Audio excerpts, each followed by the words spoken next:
مصلحتكم مصلحتكم بس يا ولد ابوي، منك ليه اللي فكرتوا فيه، لكن ما شفتوش الشقا ولا التعب اللي انا تعبته طول السنين اللي كنت متغربها دي. ما فيش واحد فيكم يستحق اي حاجه انا جايبها. عارفين مين اللي يستحق بس؟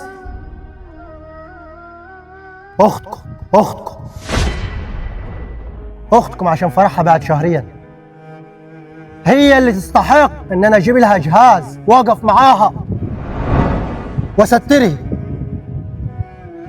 لكن انتوا ما تستاهلوش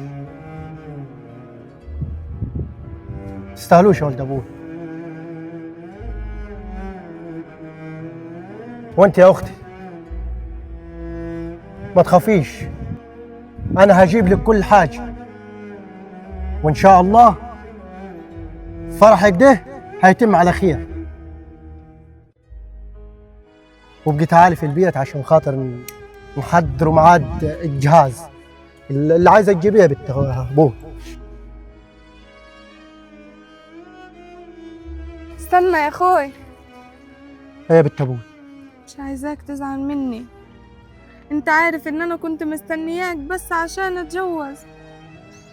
وانا ما تاخرتش يا بنت ابوي، عناية ليك. انا عارفه يا اخويا انك مش هتتاخر عليا، واخواتك دول ربنا يصلح حالهم. طيب يرضيك كده؟ يرضيك يا بنت ابوي كل واحد فيهم هيفكر في مصلحته؟ ما فيش غير مصطفى ابو السريع اللي هو طالع مستنين وهيحبني لشخصي، ودوك هم هيحبوا مصالحهم يا بنت ابوي. ده اللي وجعني. معلش يا اخويا، برضه عمر الضفر ما يطلع من لحم، ودول اخواتك الصغيرين الله يعينهم على حالهم. يلا حصل خير يا بنت ابوي. روح بس انت ارتاح، وانا هروح اجيب لك الغدا واجيلك.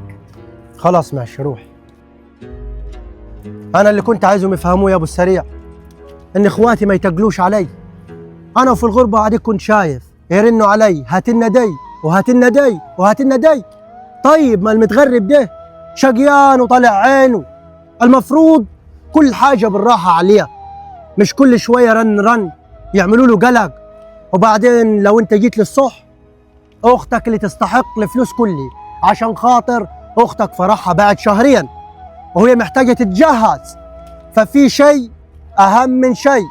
لكن اديك شفت اخواتك اول ما جيت هاتلنا تلفون 17 برو ماكس، واللي يقول لي انا عاوز جلاليب، واللي يقول لي عاوز. طيب ما برضك اخوكم شقيان على الفلوس دي،